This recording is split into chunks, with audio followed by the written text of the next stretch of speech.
Bree here, and today I'm sharing some things that I wish I knew earlier in life. Like, things I wish I knew when I graduated college or even high school to help me make the transition into adulthood. Number one, there's no magic age when you feel like an adult. I don't know about you, but I've always been guilty of, well, I'll take on this part of my life whenever I'm like a proper adult. I'll start a good morning routine once I'm all grown up, you know?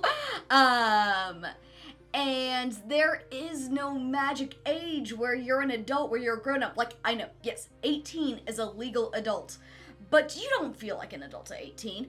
And frankly, I'm turning 29 this month. I still don't feel like an adult. Being an adult really is an arbitrary label. You just have to be responsible about managing your time and resources and not worry about #adulting. Number two, people pleasing is just temporary happiness for other people at the expense of slowly chipping away at parts of myself. I have been a notorious people pleaser my entire life, to the point that I feel like when I was younger, I didn't have much of a personality myself because I just masked into the personality of everyone around me.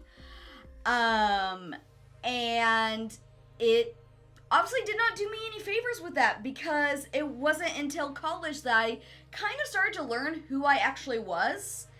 And it's not until the past couple years where I'm like, oh, I know who I am now, and I've finally been able to let go of people pleasing.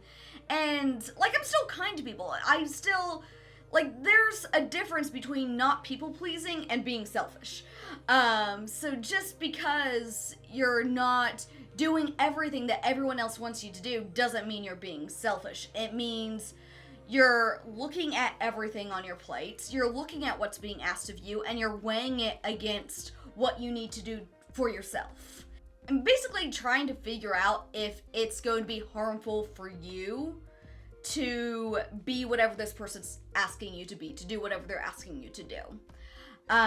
Because going back to the analogy that was always drilled into my head with people pleasing that didn't fully set in until a couple years ago is when you're on an airplane and you're crashing, they tell you to put your oxygen mask on first before helping another person. Because if you pass out, neither of you are getting helped. And I always heard that and kind of went in one ear and out the other, where I'm like, yeah, I get what you're saying, but I'm not gonna pass out. But having realized I've been pushing myself way past my limits and being at the point of shutdown, I'm like, ooh, okay, I see how this now applies to life, and I do have to apply my oxygen bag first. Number three, being successful doesn't necessarily mean working a 9-to-5 job with a $35,000 salary, and not everyone thrives in that kind of environment. Honestly, I don't know who does thrive in that kind of environment, because it is not me. I thought that this was what I had to do to be successful. I graduated from college. I went into being a paralegal at a law firm because I thought law was cool. I didn't have any real passion for it, but I was good at it, and I could do it, and I could make money doing it. And at first it wasn't bad. And I do think office work or some kind of job like that is a good experience to have. I think you can learn a lot from it, but it does not have to be your end game. I thought, okay, here I am, I'm set, I don't like change, I'm just going to coast this out now. And then 2020 happened, and I worked from home for a couple months, and then had to go back to the office, and I realized how much it was draining me, and how absolutely miserable I was. So I was like, okay, I need to find another option, because this is not for me, and that's okay. So there are other options out there. You don't have to have the traditional work life. Number 4, friendships need to be nurtured. Friendships are really easy when you're in school. Like, I know they seem difficult, and I guess I shouldn't say easy because they definitely do have their challenges, but they definitely get more difficult after you graduate. And that's because you're not seeing them every day in school, and you have your own separate lives now.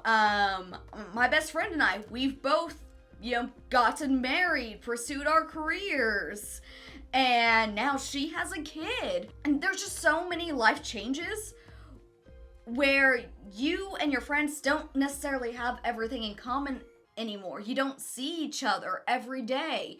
So you have to actually put effort into the relationship. Now, I'm not saying this to guilt you if you're terrible at, texting your friends, reaching out to your friends, that kind of stuff. Because I'm that person. I'm really bad at it. And thankfully, my true friends understand that I'm really bad at it. Me and one of my really good friends, Carolyn, we're both terrible at it. We'll go months without talking, and then we'll reach out to each other, and it's like no time has passed. That being said, I would like to see my friends more than I actually do. And I finally was like, I need to make a change. I need to be intentional about this. So I've started doing quarterly girls' nights where I invite all my girlfriends out or to my house or just to do something to hang out together. Not everyone's able to come every time, but I'm able to see everyone and connect with everyone fairly regularly. But on the other side of that coin, we have number 5. Just because someone was a friend through childhood does not mean that friendship needs to go on to adulthood. This is a hard lesson. This is honestly one of the hardest lessons I've ever had to learn, because I had a best friend from the time that I was 3 years old until college. And we were inseparable. Mind you, part of the reason we were inseparable was because I didn't have a life outside of her. She was my entire identity. I looked to her for everything. And she knew that. And she liked that. And the second we went to different colleges and I started forming my own identity, we suddenly didn't get along so well anymore. I don't think she's a horrible person. I think that it was a toxic friendship, however. And it was really difficult for me to make the realization of, this is a friendship I need to just let go. Number 6, past trauma will come back to bite you in the butt, so it's best to just address it. Yeah, I know we all want to just sweep everything under the rug, not look at it, not think about it, and it's like, no, I'm fine. That stuff doesn't bother me anymore because I pretend it never happened. It's still there in your subconscious. It's still affecting you. It took me some time to realize this, but it will reach out and it will get a grip on your relationships and start making your relationships difficult, start making just adding so much stress to your life that you don't realize where it comes from because you're not looking at the problem. So it is best to just get some therapy. And that's what I've done. I've started going to therapy and working through my past trauma, and it has helped so much. But therapy is expensive, and not everyone can afford that. I know there are some online resources that can help. I would recommend just looking up exercises on how to work through past trauma.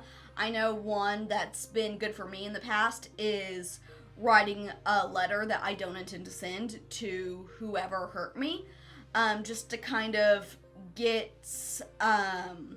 what's the word? Not resolution, there's another word for it. Closure. That's the word. Number 7, how to recognize burnout and take time to recover. This kind of ties back a little bit to the people pleasing that I mentioned earlier, where I did not realize the toll that people pleasing was taking on me till I I realized I was missing a whole chunk of myself, and I felt exhausted.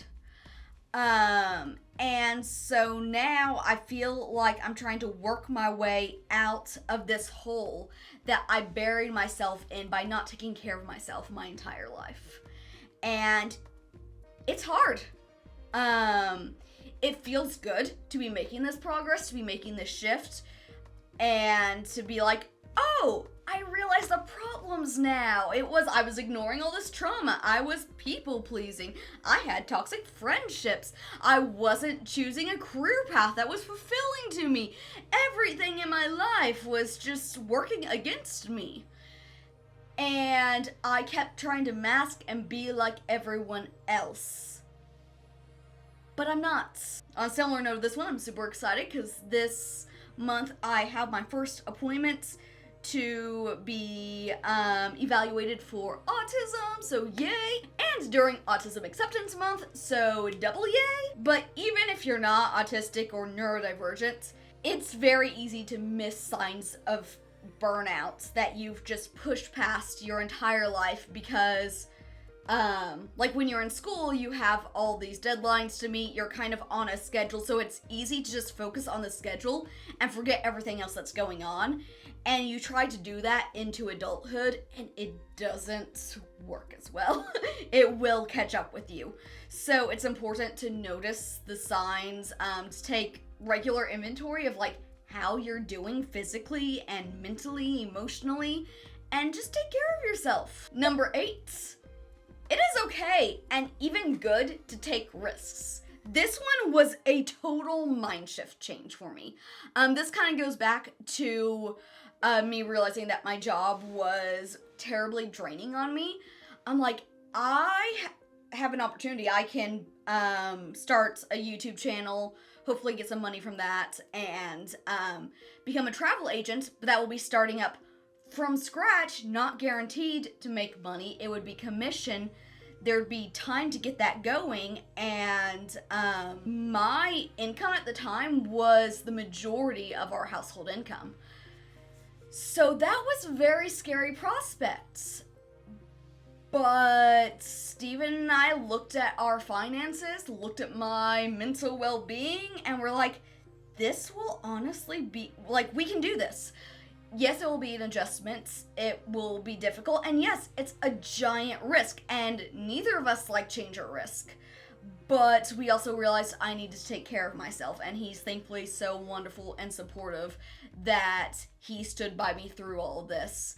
And now is just so happy to see how far I've come and how much happier I am now that I'm doing things that I love and that give me life. But if you had told a younger me that I was going to quit my job without being employed and just be like trying to make money as an entrepreneur, I would have freaked out. I would have been like, my anxiety could never handle that. And I would have been wrong. So I'm really glad I took the risk.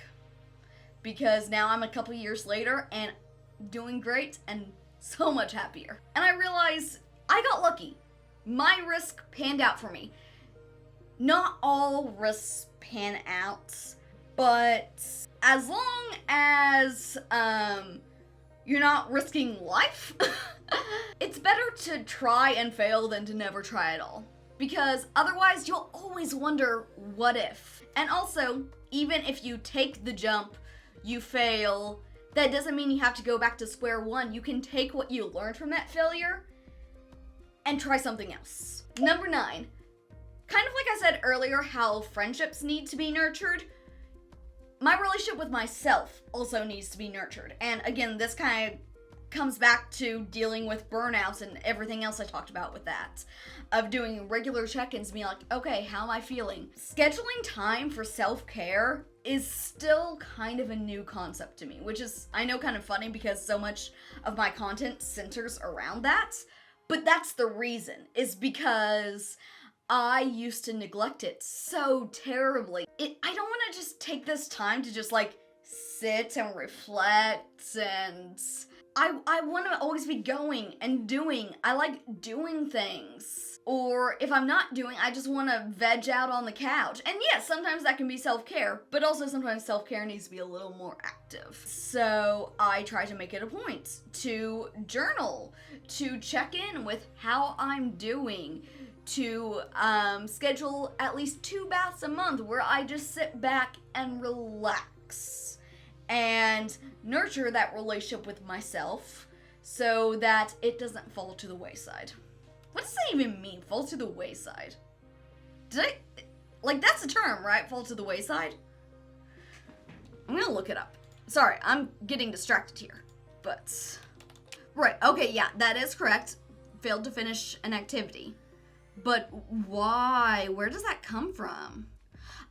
From the parable of the sower told by Jesus in Matthew and Luke. The parable is the story of a farmer who sows seeds and some fell by the wayside and it was trodden down. Okay. Gotcha. That was a random rabbit trail. Sorry. But this brings us to number 10. Live in the moment, which I guess is what I just did by having a question and looking it up. This was not planned. But I've always been really terrible about either dwelling on the past or always looking for the next best thing. I've always been like, I will be happy, I will be content once all these boxes are checked.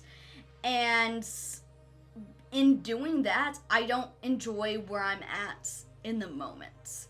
And also, that factors in. So much of these just kind of stack on top of each other. But by living in the moment, I'm able to take better care of myself because I'm focusing on my needs in the moment. And I'm realizing how I'm feeling. And I'm able to see the little joys in life that I might miss otherwise. And I'm not gonna say it's always easy for me. My instinct is to either dwell on the past or to be have a list of everything I want to get done. And I'm like, I will be happy once this list is complete. But if I'm always looking to the future for happiness, I'm never going to attain that. There's always going to be something. So it's important to just take a step back, look at where I am, what I have, how far I've come, and just enjoy that. Or find sorrow in it if it's a bad time. It's still important to actually feel the emotions and soak in whatever is happening around me. Thanks for watching this video. Please leave a like, and remember, you are ineffable.